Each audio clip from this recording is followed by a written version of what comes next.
Hello. So for the first time since February, I got to go fly an airplane. And you might be thinking, okay, and you got a trip to London because you're on reserve this month, which based on that scenery, you might be thinking, yeah, Darren, look at the guys there. It's definitely in the UK. But I'm not. I'm in Rome. But I'm way too far into the story. I'm going to send it back to Darren first. He will get this story started. Then we'll come back here. And I forgot my microphone, so yeah. And thank you, Darren. Hello, my name is Darren. I'm a dad. I'm an airline pilot. I am a husband of a scientist. And I am headed to the airport for a trip. And you already know where. It is to Rome, Italy. Not to London, England, as many of you probably thought I would be going to, being that I'm on reserve by choice. And I haven't flown in a while. And that's the most common destination for my fleet from my base. But no, it's Rome, Italy. So my reserve period started on Saturday. Today is Monday. And on Saturday, I didn't get called. Sunday, didn't get used, but they did award me this trip on Sunday. So even though I'm short call reserve, I was awarded the trip or given the trip or assigned the trip, however you want to call it, yesterday, probably about 3 in the afternoon. So like almost 24 hours notice before I had to be at the airport. Not too bad. Maybe 20 hours notice, but still, for short call reserve, that is plenty of time. In fact, because I knew I was going to be probably used for a trip, I started packing my bags several days ago. So my suitcase has been in disarray. I've used it for a trip to Sun and Fun, and then it's been sitting around. I emptied it out after my last trip to Seoul, South Korea.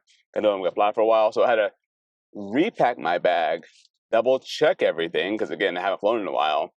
Then, because I went on a cruise, I had to go through and make sure I had my passport and all that fun stuff. I had a new medical since the last time I flew. I had to make sure I had the new medical in my pocket, and all that jazz. Being in the medical, getting the medical, like, it's a multi-step process. I have to get the medical, file for reimbursement, then I had to tell the airline on a different app that I got a new medical. And I had not done that. And yesterday I was playing around on the computer and I said that I was not qualified, because I had not told my medical expired March 31st. I had not told them I had a new medical yet. Thankfully, it hadn't been issued, but I had to tell the computer, hey, I'm still legal. So what is the trip? It's a flying trip, FO trip. It is just a Dallas to Rome and back to Dallas. 1 and 1. This will be my 3rd or 4th time flying to Rome. And it is a trip that some people like and some people don't really like, because it's a 3-pilot crew. Now, getting there, like 10 and a half hours. Coming back is like 12 hours. And so 12 hours, 3 pilots, it's 8 hours up front per pilot. It's a long, that's a long time to be up front. Now, me being the FO for the trip and not the relief pilot, it's not as bad. I assume the captain will fly there. So if he or she does fly there, then I'll get the last break, meaning I'll be up front for 10 hours, call it 7 hours-ish. I'll take a break and I'll come up right before landing. Coming back, if I fly back, then I will take off and fly for 4 hours, take a almost 4-hour break, and then fly for 4 more hours. The relief pilot, however, I know that he guys look at his name, he'll be up front for, today we'll take off and he'll be on a break for 3 hours and up front for the rest of the 7 hours. And then when we leave leave Italy, he'll be up front for just takeoff, gone for 4 hours, and then up front for 8 hours straight. So it is a little bit rougher. Accident ahead, and traffic is stopped. Accident is on 183. I'm going to the airport, so I'm going to avoid the accident because traffic's at a standstill. But thankfully, I'm exiting. Anyway, FB can be kind of rough because again, he'll be up front for 8 hours full on the way back, and that's a long time to be back up front. Now, lucky for him, I saw his schedule. He's getting this for overtime pay, so I don't feel so sorry for him. And he is junior to me even. So kind of a rare opportunity that I'm going to be senior to somebody. How did they do that? You can't park there. Wow. See, I'm not rubbernecking, but somebody was texting and driving. A sedan is on the back of a truck sideways. It's in the bed of the truck sideways. Anyway, so this trip, it's worth credit, 22 and a half hours, I believe. I'll have the schedule on the screen. But because I'm reserved, it all gets absorbed into my guarantee. Now, again, I'm on vacation again in April, 2 months of vacation in a row. It is what it is. And so it'll be a weird paycheck again. But that's for the end of the month. I am looking forward to flying again. I'm kind of glad it's a FO trip and not a relief pilot trip, just to get up in the air again and be flying. Again, I was on reserve on Saturday, Sunday, Monday, Tuesday, Wednesday, Thursday. I'm on reserve 6 days in a row. I get back on Wednesday at 3 in the afternoon. I'll be on short call reserve again on Thursday. Very unlikely to be used for a one-day trip as a wide body, but it could happen. And then unfortunately, I'm only off for 1 day. And then I'm on reserve another 4 or 5 days. And then I go to vacation. So not too bad. As far as Italy goes and Rome, we have a very nice hotel there. It is a kind of a boutique-ish hotel, not too far from the Trevi Fountain. The weather's going to be like it is in Dallas, 40 to 60, so cold for me. I did bring a light jacket. But I'm going to go explore a bit, and then do some video editing, and then I'm just going to head back to Dallas. So, yeah, back in the saddle again. I expect this month I'll have probably just 2 trips.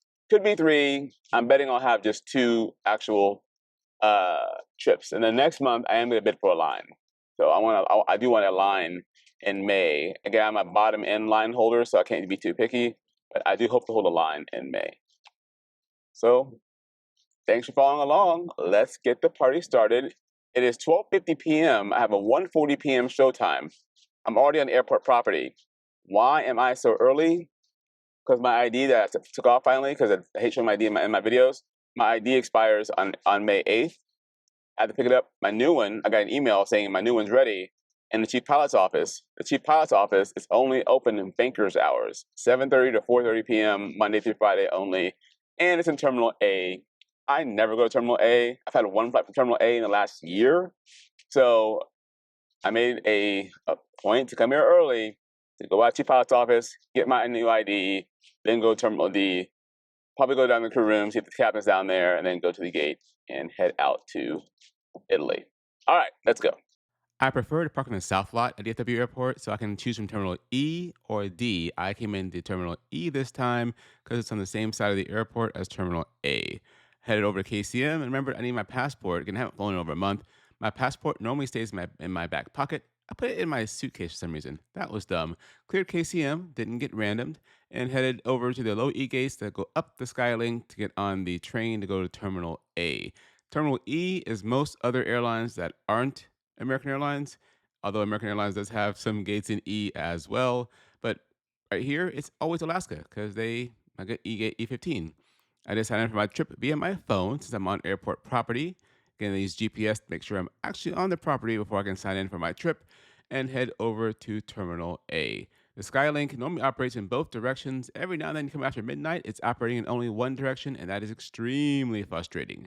Head over to Terminal A, went up to the crew room, grabbed my ID, back to Skylink, and rode the train back around to Terminal D. Again, I got here early, and by the time I got back over to D and down the escalator, it was 1:40 p.m., which is my sign-in time. Crazy it took that long to do all of that moving around just to get my ID. But here it is, 1:39, headed toward gate D30 to begin my trip. Boarding starts 10 minutes after my sign-in time. Yeah. So that was kind of a lot. The process of getting to the airport, into the airplane, and a new ID. It takes some time, but now I'm doing my favorite walk. Which, of course, is going from the busy, crazy terminal down this quiet jet bridge most of the time. And walking onto the airplane, I can smell the airplane from right here. I was the last crew member to arrive, sat in my seat, and I unplugged the company supplied headset and I plugged my own headset in. I only bring my own headset when I'm actually the flying pilot. If I'm a relief pilot, I'll use a company headset. It's not worth it because I don't wear it that often. And then crews, we don't wear it at all. But I use a Bose ProFlight 2, plugged both in, and I use this little hanger for the battery box, which I don't even use the battery box anymore because the 777 is so quiet. Get my company supplied EFB, my iPad out. It has a Velcro mount right to the airplane. It is FAA approved Velcro. Don't worry about that. And then I get my whole nest set up for my whole journey across the Atlantic Ocean. The routing today will take us almost a straight shot across the United States over to the northern eastern portion of Canada. It depends on the day and the routing and the weather how we get there. But our launching off point is Porty. So we go between Gander, Canada, domestic, and Gander, oceanic. You can see the vertical line there, and the 8, 9, 10. That's lots of notes, but that's the point between domestic and oceanic. Oceanic, we use high frequency radio, old fashioned radio for communication, as well as our computers to talk to air traffic control. And the next important point and part is 11 and 12. That is right on top of 30 West. That goes between Gander Oceanic and Chinwick Oceanic. That's what goes between Canada and Ireland as far as control of the airspace. And we talk to them again, HF Radio and CPDLC. We get off the tracks at CPAL, SEAPAL. And from that point on, we're doing the normal VHF radio, talking to air traffic control. Now, this whole time, from almost 30 West until up to now, I'm in the back sleeping. I'm on my break. Over the whole country of France, I was sleeping, woke up, and came up front as we entered Italy, and we took my seat. And again, getting into Italy, getting into Rome, there's so many different arrivals. They have a different naming system there. I think it's complicated. I'm sure they think ours is complicated. But the LCAP, Giglio, and XBIL 3 Alpha arrival is all depending on where you get onto the arrival at. So we're getting on at LCAP, right? But they all serve runway 16 left and 16 right. They are is an RNAV arrival. And you can see it's some zigzagging down here. That is mostly for flow control. So if they're really busy, they can have us do this little pattern to slow down the arrivals. Many times you get direct from Gopal straight to Suvok to do the approach. Now, we're landing on runway 16 right today. That's a preferred runway, short taxi to the gate. Lots of notes on this gate, approach plate, including you might be kind of seeing some shimmering lights from some solar panels, some at your eyes. There's lots of DME fixes, speed restrictions. So it takes some time to really understand this chart. This runway does have a PAPI, a precision approach path indicator, on both sides of the runway, a nice extra feature. And the minimums are about normal, about 200 feet above the ground for a Category 1 ILS, which is a standard instrument approach landing system approach. But looking at runway 16 left, it has a much higher minimums. And my assumption is due to the climbing turn they have to do to avoid some terrain out to the east of the airport. So you can't go as low on 16 left as you can on 16 right. Just something I happen to notice on this approach. Coming in a great landing on 16 right. Went from Alpha Hotel to Alpha to Hotel to Bravo Tango over to spot 707. Have 708 mark there, but we're actually in spot 707. And I was done. Pretty tired. Even though I just took a nap, it's been up all night long, right? I had a nap on board, not really a full night's sleep. I'm normally the last one to leave because I do the secure checklist by myself, gather my things, and then leave the flight deck. Everyone else was already standing in the aisles, ready to go. So I take my bags, first 2 bags, and I store them in the galley. Since there's normally no one here, the flight attendants have already moved toward the back of the airplane.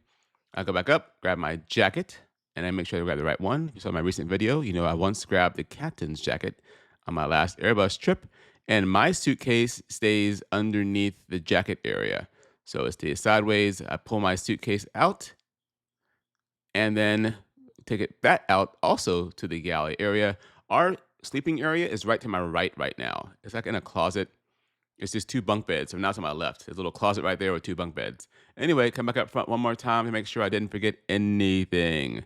One more look-see over the flight deck, and we're done. To leave the airport, we do have to get on their train system. If we go from the terminal to the main central terminal building, not too long of a ride, but it's really annoying that they have one escalator for could be an entire airplane full of passengers. So once we get off here, you'll see one little narrow escalator. Very annoying for everyone to shuffle down. 'Cause most people have bags, right? Blah. Clear customs, walk by the ITA crew briefing center. Very fancy. Over to the shuttle bus to head downtown Rome. Again, the airport is nowhere near the actual city center. But here it is, 9:40 a.m.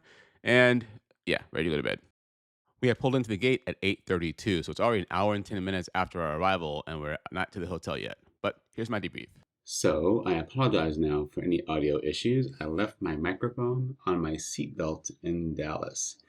Currently, 10:22 local time, 03:22 in Dallas. Quite the van ride to get here.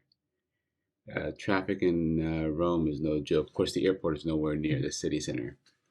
But yeah, it's a long ride to the hotel. As far as getting to the airport this morning, I did get my new fancy ID. It's good for till 2027, so 2 years. Yay. Texted the captain, let him know I'll meet him on the jet. Got to the airplane 10 minutes before boarding started, which is just 10 minutes after my show time, so pretty quick, right? Last person to arrive is what it is. I've flown the captain once before. He looks familiar. I'm like, why do I know you? Back in February, I picked up a deadhead to London to fly back. That was his trip. I was the FB for the trip. It was my London trip for the year, so I flew with him once before. But just the FB. Super nice guy. He retires in August. Anyways, getting out of Dallas is kind of interesting. Our initial route was like right between two areas of turbulence and like all this weather. Like, that's not a good idea. Then the dispatcher rerouted us to go further north and then go east, which required more fuel.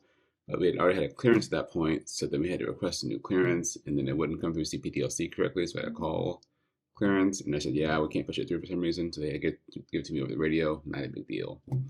But then it took a while to get the new flight plan because it was entirely different than the original flight plan into the FMS. We have like a button we press, it uplinks it all. We could hand jam it, meaning put it in manually, but that leads to errors and takes a lot of time actually. The guy in there left on time, yay. Again, the FB, the relief pilot, is from Miami. He's about 1,300 numbers junior to me and got out of base overtime. Good for him. Captain flew over, which I was happy to have him fly because I haven't touched an airplane since February. Took off. FB went to go take on on his break, and yeah, I think I remember how to be a pilot monitoring kind of thing. It was kind of a long flight. I mean, my first time doing a flight in a while, right? So I had the last break, so I was up front for quite a while. So each break was a little over 3 hours. We longer on the way back. The crew meal was just how I remembered it. We had beef or chicken. I got chicken on the way here. It was okay. It was food. It was my turn and also the oceanic clearances changed. How we get our clearance from Gander changed than how it used to be. And I haven't done this new procedure. It's just different. Going back, it's the old-fashioned way. Because there's Gander and there's Shenwick, and Gander going over and Shenwick coming back. And anyway, Shenwick is the old-fashioned way, so that'll be easy. But I went on break just past 30 West, and I had about a 3-hour break. Went to the bunk, slept decently. Got up about 35, 40 minutes before my break was over, and went to the first class seat we have and had breakfast. And then came back up front. We're over Italy, and their accents are very strong, and it can be a challenge to understand them. But I got the ATIS, and they're using 1-6 left and 1-6 right, and I only landed on 1-6 left for the most part. Maybe 1-6 right one. Anyway, but then we were assigned 1-6 right, and then the accent, I had to have clarification a few times on what the exact clearance was. Captain made a good landing on 1-6 right, short taxi to the gate, and we were done. So I have now I have about 21 hours ish till van time, but it's nap time. So hopefully this audio in here is fine. It's decent. I can fix it in post, but I was going to do some audio out in the streets, and that might be kind of hard to do. So we'll have to see how that's going to work. But yeah, 10:27. I'm taking a nap, and I'll see you in a bit, or some portion of the video anyway. It's good to be flying again. All right. So still no microphone. It is currently 1:11 p.m. I had a pretty good nap. One thing of note, the outside temperature right now is 61 degrees, high of 63, low of 45. All that to say, the room air conditioner is turned off for the season. What you think? Okay, it's 63 degrees, but when I got here, the windows were open for cooling, but the sun was kind of shining on the windows, so it's kind of a warm room. Yeah, so they gave me a fan when I was over here. Yeah, a fan for the room. It might be right there, yeah. A fan helps enough to get air moving anyway. But good enough nap. I'm now going to go to the same place I always eat for lunch, and then walk around and see some sights. I planned out about a 2-mile walk to the destination and 2 miles back to get my steps in for the day. But I'm going to have my sugar-free Red Bull for some energy, because again, it is 1 p.m. here, 6 a.m. at home in Dallas, so I had just a 2-hour nap. So not a lot of sleep, really. But yeah, let's get this party started. Some of you who live up in the north might be thinking, why are you dressed so warmly if it's 63 degrees? Yes, I ask the same of you when you are sweating and it's only 95 degrees outside. I'll put the Celsius on the screen for everyone else in the world. Okay, let's go. So I hit the streets of Rome, and again, I am a car guy, and I look at all the cars, and I miss my smart car. I had a smart car like this one for 3 years, an airport car, and I miss it dearly, and I want to buy another one, but they don't sell new ones in the United States, and I'm worried about buying one now and then having service issues because I pay Mercedes prices. But it was a beautiful day in Rome. Sunny, a little cool for a Texan, about 62 degrees, but sunny all the same. Again, look at all these amazing, beautiful cars. I don't know why Americans have a fascination with giant cars. And yes, I do drive a 3-row SUV as a fun car, but I do like small cars. So I'm a little bit of a hypocrite here. Anyways, I did find a car I would love to have as an airport car. This little cute thing here. I would love this as a airport car. Just send it drives to the airport and be done. Anyways, head to my favorite place for lunch. Hopefully the audio comes through. So I eat at the same place every time in most cities because I didn't get sick and I enjoyed it last time, so I should enjoy it this time too. Yeah. Now this place was recommended to me by one of you guys, the Prosciutteria Cantina del Papi Trevi. It is a little bit of a hole in the wall place, and the place across the aisle from it is way busier, I think, because they have outdoor seating, all these fancy things. But I like the place that I actually chose. The same lady's been there for years since I've been coming here. I've never had a bad meal. I look at the menu and I just grab something random. I always grab a sandwich and a Coke Zero. Again, I'm not much of an alcohol drinker on overnights, but this is a very, very narrow little place here. I've sat in those seats up there, very narrow. I think people walk by and they judge it, but it's great food. If you're in Rome, I highly recommend it.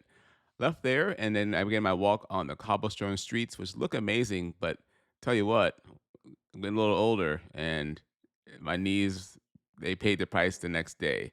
Anyways, walked to the Fountain of Trevi, and it is now no longer under construction. Last time I was here, it was under construction. Very busy area. Lots of people just taking photos and taking it all in. I kind of walked by, I took my moment, and then kept walking. And I decided to walk toward the Coliseum, which I haven't walked to before. Last time I went to the Coliseum, I did the whole bus tour kind of thing. This time I said, you know what? I got time. I need my steps. So let's walk to the Coliseum. And I'm glad I did because I got to see some parts of Rome I had never seen before. And someone probably typing in the comments, yeah, Darren, this area is called, but I have no idea what this area is called. There's a sign. But look like ancient grounds or Roman history. I appreciated looking at this area and walking around and exploring. Again, nice peaceful day, beautiful day. And from what I could gather, you were allowed to walk down there. 'Cause I saw tour groups walking down there. I appreciate it from up top. Don't really want to. I would hate to disturb that area as well. But keep walking, and again, it's a giant site. Someone is commenting what this site is. I'm not a very good tour guide. Eventually, I did get to the Coliseum. I'm like, am I being trolled by London and United Kingdom? Why are these people here? But it was some kind of band thing. They had bands from all different nations that were here on this particular day. So I felt obligated to kind of follow them out so I could feel at home because I normally go to London. A little bit suspect, but yeah. I enjoyed my walk around the Coliseum, and then I started heading back toward the Spanish Steps. I could have taken the subway, but I'm like, I need to get my steps in, and I would never use one of these scooters, by the way. You would never catch me on one of those because you need a helmet, and they don't offer helmets, and that's how you end your career as an airline pilot. Or go to the urgent care if you have kids. No, thank you. So I walked. I got to the Spanish Steps, which is probably the wrong name, but that's what most people call it. And the fountain down below, which was open last time, is now closed for construction. So I appreciate Rome is updating all of their touristy areas. But I mean, I've seen it before. I've sat here before on a hot day and watched people drink the water. I drank the water once, I got a sore throat. But beautiful from down below. I did go up top as well, so you can get a view from up top and down below. And I will say at sunset, it is absolutely beautiful watching the sun set between the buildings. But I hung out here for just a few minutes, and then I went down the steps and headed back toward the hotel just to freshen up, take a small break, and then I'm like, man, I'm not hungry now, but it's early and I'll be hungry later on. And I didn't want to get up in the middle of the night to get some food. So I said, all right. I went out and got some pizza. I never actually had pizza in Italy before. Again, I like finding these random hole in the wall places. So I went to a nice hole in the wall place and had some pizza. Interesting. You point to the pizza you want and they cut it for you and you pay by weight. I assume this is the norm. Maybe it's not, but I had two slices of pizza, I guess two kinds of pizza, and they were both very, very good. I listened to some podcast, and again, it's a very nice small place.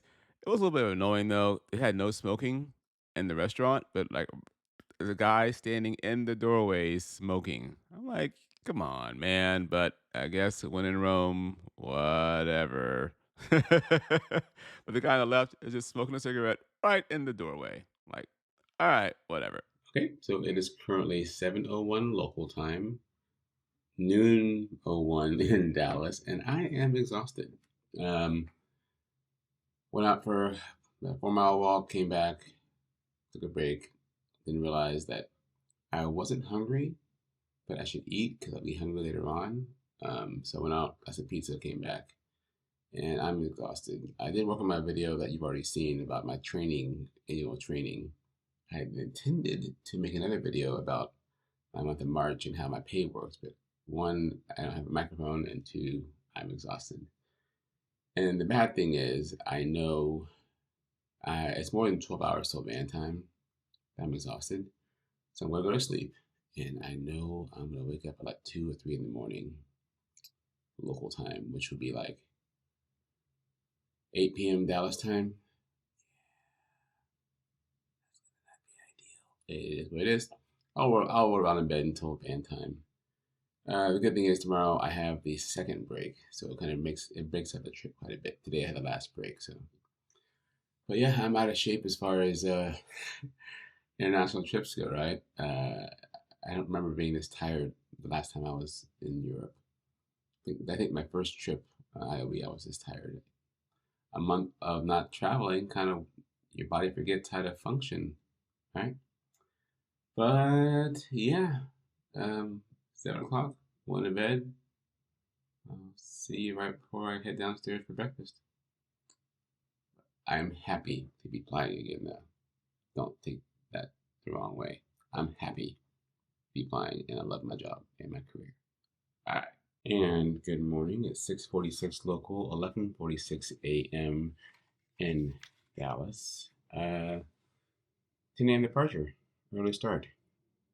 Slept okay. Woke up around midnight local time, so 5 p.m. I guess in Dallas. I did the math wrong there.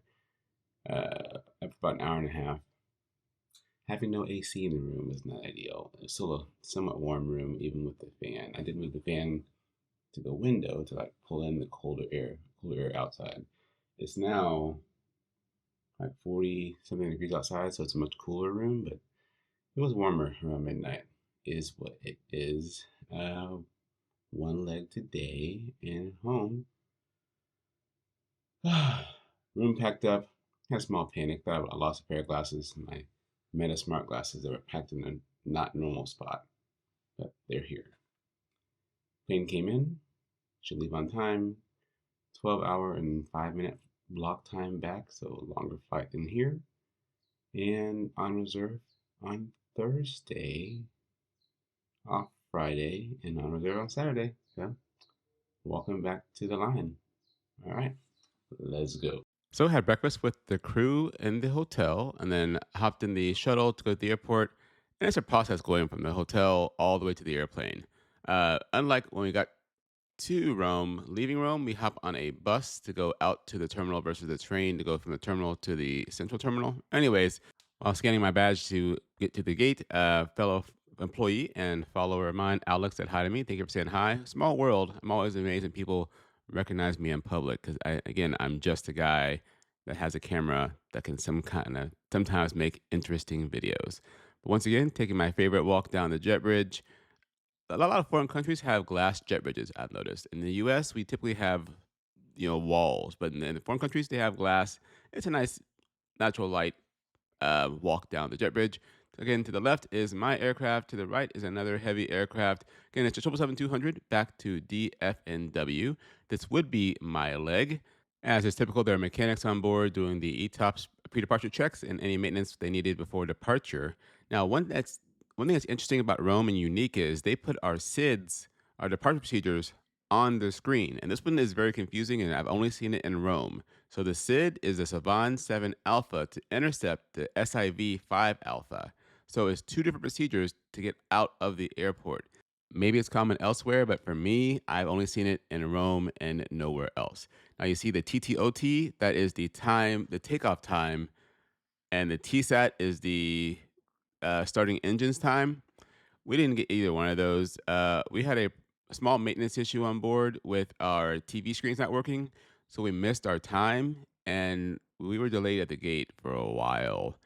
It was gonna be over an hour and a half. It did end up being a little bit shorter than that, but missing a window by just a few minutes, they really punished us. So again, they have three pieces of pavement for runways, 16 left, 16 right, and then they have runway 25. Runway 25 is the primary departure runway, and it's plenty long at 10,466 feet long.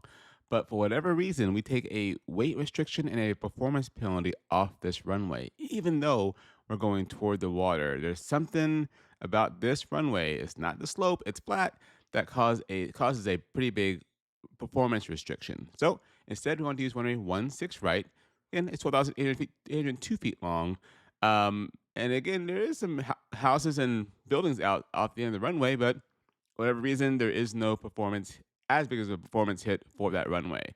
And again, I even looked at the VFR chart and the terrain around the runway, and I can't find anything off runway 25. Again, I'm sure it's something that I'm missing because I don't design approaches and departures.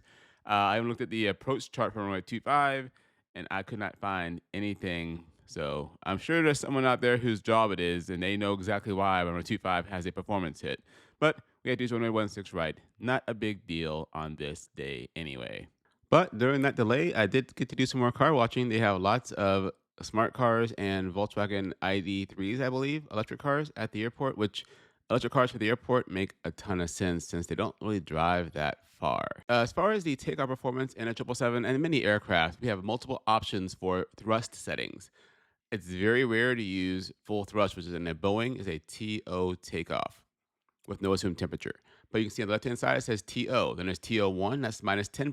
TO2, that's minus 20%. And you can see the N1 on the right-hand side of what we should be looking for with a TO2 setting. But we can also do an assumed temperature. Tell the plane, pretend it's 50 degrees outside, which we did on at Dallas coming here, right? Long runway, not much terrain. But on this particular takeoff, on this particular day, we did a TO takeoff, assumed temperature of 29 degrees. Still had a high N1 setting. Again, we had different engines on our 777-200s than we have on this X-Plane sim. Then, of course, there's the V speeds. We're using a flaps 15 takeoff, which is not normal for a 777-200. It is normal for a 300. So that was a kind of a threat for us to be aware the plane will fly a little differently. And of course, putting the flight panel in the correct position as well. I use the V speeds from the box. In real life, we use them from our dispatcher. Also, putting the CG in will get me the proper trim setting for the takeoff position as well, which in this one was 5.5. Now, there's also thrust reduction and acceleration altitudes. A lot of places are very noise sensitive, so we reduce our thrust at a lower altitude, but we don't accelerate till we get much higher. So we accelerate 3,000 feet after takeoff, and we reduce thrust just 1,500 feet after takeoff. So when we climb up, you'll feel the engine's power back, but we're still pointed up in the air, holding that speed, and then at 3,000 feet, we'll nose it over and then begin accelerating. Push back from gate 707. Okay, 708 in this case because I got the wrong one. Okay, I had 708 on the mine. Push back from the gate and started the engines. On our 777-200s, we started both engines at the same time. On a 300, it is one at a time. And on this sim, the engines they use, I can't do a dual engine start for whatever reason. With AP running, it's just as simple as turning the knob to start and then moving the fuel control valve up to run, and then you watch the magic happen.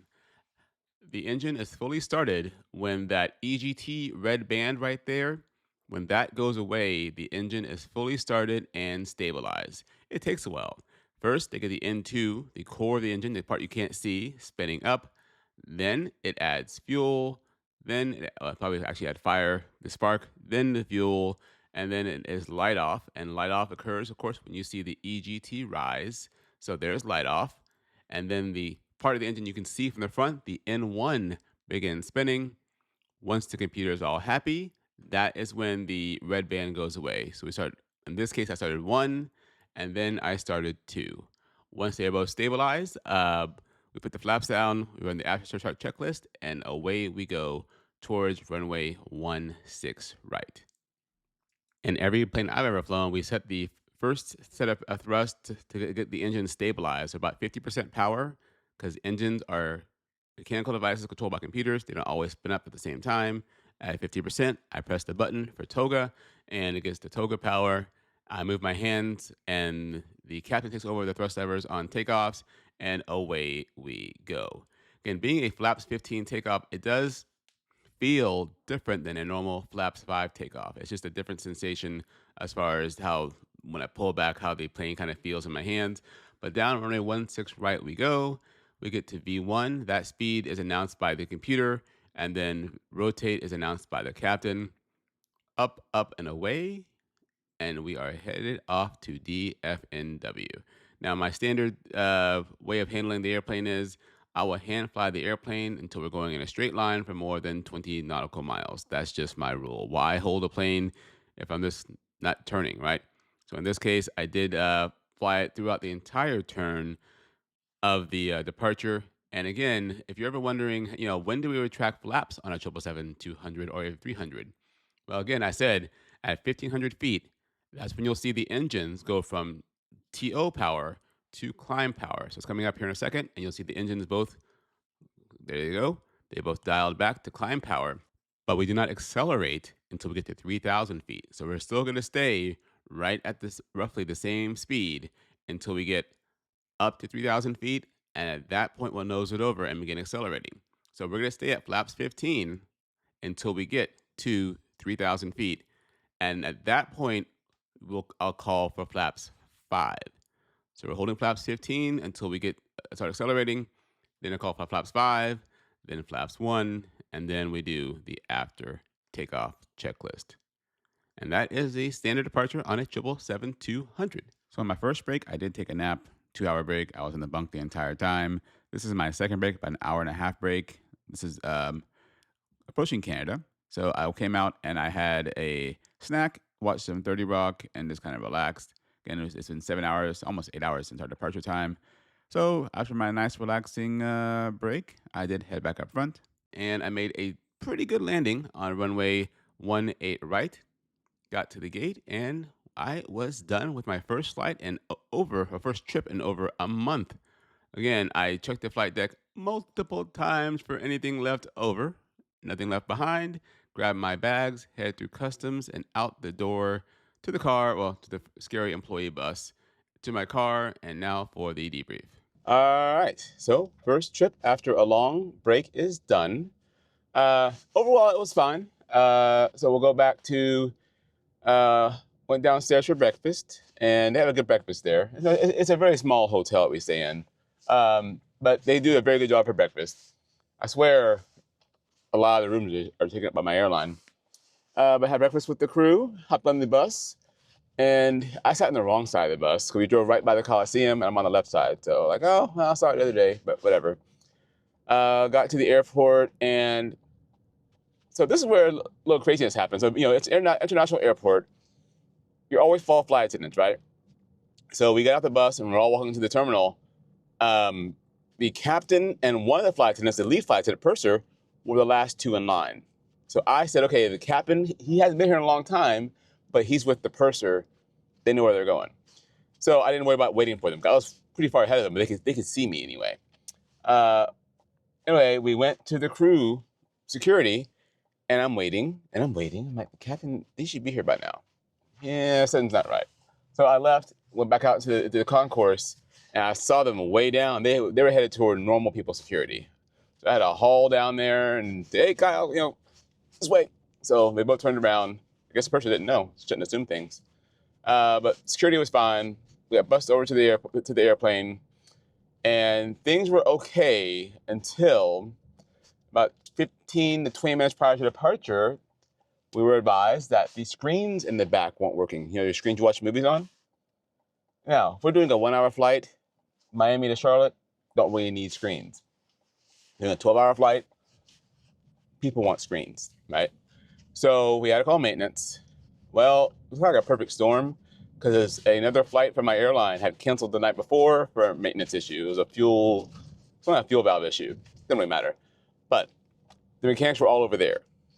So we called this in, and one of the airline personnel came down to the airplane and like, hey, this is not a no-go item.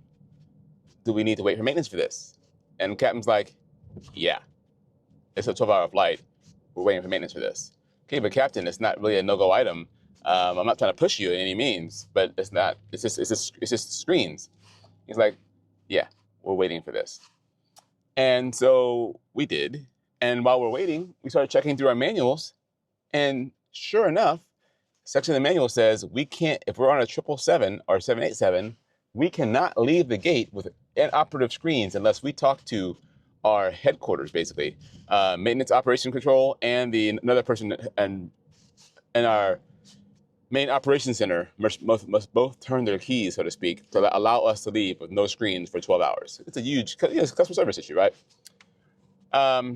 So took a delay, and we missed I explained this already, TSAT and TOBT and TTOT time. Missed all of those. They came, we set the screens, they all came up. Yay! Now it is 10:20, 20-minute delay. Thinking, okay, call, and we got penalized. They were not very busy. I looked at FlightWare 24. They gave us a 55 or 60-minute, maybe like a 50-minute more delay on the gate, and not taking off until 11:35. We were supposed to be off the gate at 10, take off at 10:10. They made us wait until 11:10, or maybe take off at 10:20, but they made us wait till 11:10 to push off the gate, and 11:35 to be able to take off. Huge penalty. Almost like you screw with us, we screw with you, as far as the airport goes. Very unfortunate. So we closed the door and we sat there and we waited. Now, thankfully, they did change our time, and we got to leave at 11 versus 11:10. And so we called, it's very complicated. Probably explained it, but calling back for push, they told us slowly, they talk fast in freaking Italy, slowly push facing west. And so the captain heard that, and he said, okay, Talk to the people on the ground, because I talk to ramp, he talks to ground. He talks to the ramp people. He talks to the people pushing us back, people on the headsets. And he said, clear to push facing west. They push us back facing east. That's the normal way to push. They didn't really listen. Whatever. Taxied over, held short, and they wanted us to use 2.5. We could have used 2.5, but it was more restrictive, and we're already using a flaps 15 takeoff for like, we're using the long runway. So we took off runway 16 right, normal takeoff. It's a takeoff and a nice climbing right turn. My takeoff, I did a normal takeoff and then turn right, and then once we're up to about 6,000, 7,000 feet and head in the same direction for more than 40 miles, what's my rule? The autopilot turns on. So turn the autopilot on, and that was it. Now, for the brake situation, it is a 12-hour block time flight, meaning you break it in thirds, right? Well, that's 4 hours per person for breaks-ish. Yeah, maybe really about 340 per person per break. That's a long time to be on break, and then whoever is the relief pilot, a long time to be up front. You're up there for over 8 hours. So it's not very nice. We would love to be a 4-pilot crew, but it is what it is.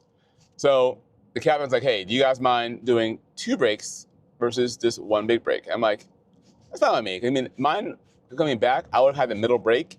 So for me, it would have been 4 hours in the seat-ish, 3-4 hour break, and then 4 hours in the seat-ish, a nice break in the middle. But for them, the captain would be up front for 8 hours before his break, and the FB would have his break and then up front for 8 hours. So it's a long time, right? But yeah, you know what? I'm totally fine. There must have been an accident. There's too many helicopters hovering.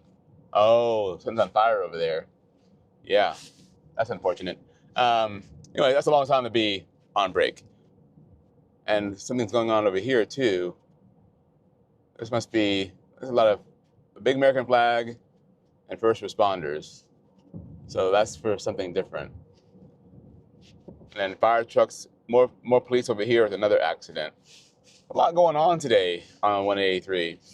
So anyway, that's how we did it. So we did the FB went back for 2 hours, then I went back for 2 hours, Captain back for 2 hours, and then the FB went back for 1 hour, hour and change, I went back for an hour and change, Captain went back for an hour and change. We made the long flight go by really quickly. Now on my 2 hour break, I did go to the bunk, and I slept really good. I slept for about an hour and a half, to be honest. I was ready to go on break. I hate traffic. It's the wrong time of day. So I was ready to go on break. For my second break, I did sit in the seat versus go into the bunk.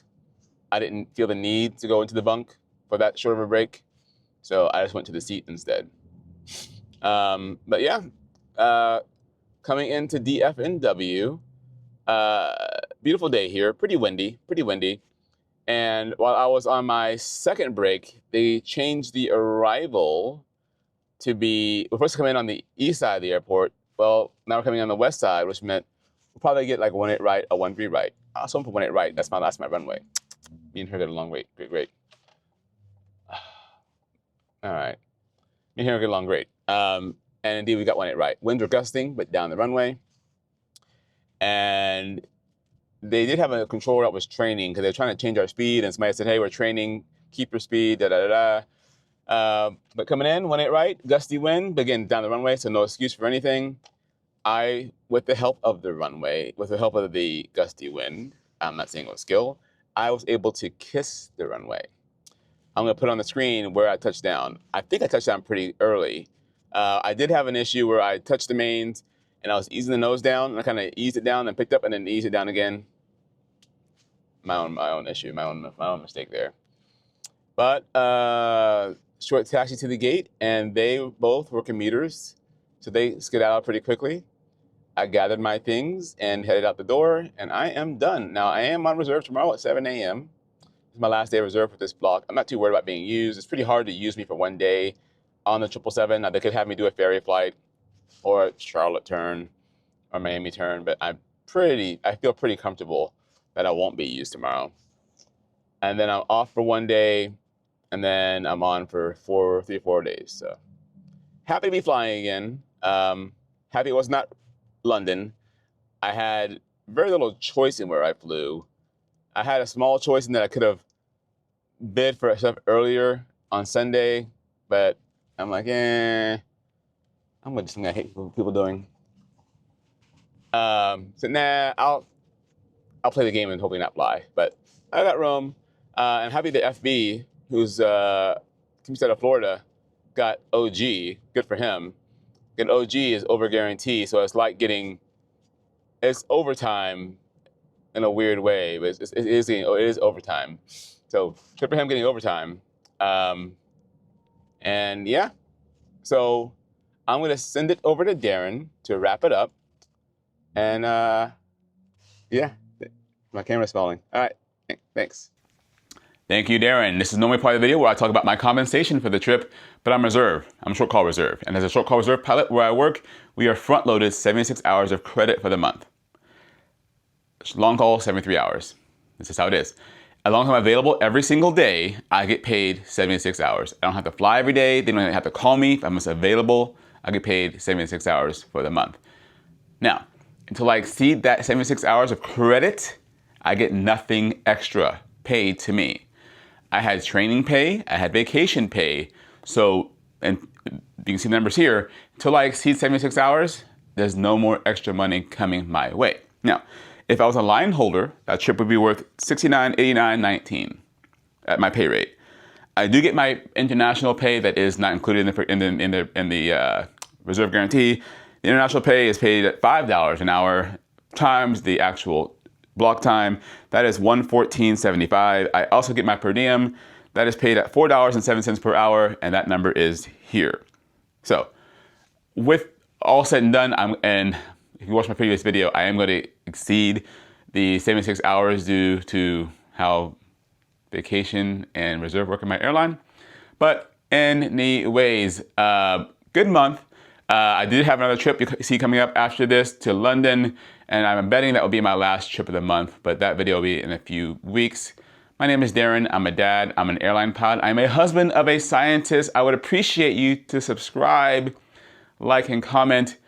I said I'm happy to be flying again so many times in this particular video because of the trolls. I tell it like it is in my videos. I hope you appreciate that. I don't gloat. I don't talk negative. I don't make it seem better than it is. I just say it how I feel it and how the job actually is. Some people will see my video and say, gosh, this guy's just complaining, and instantly troll.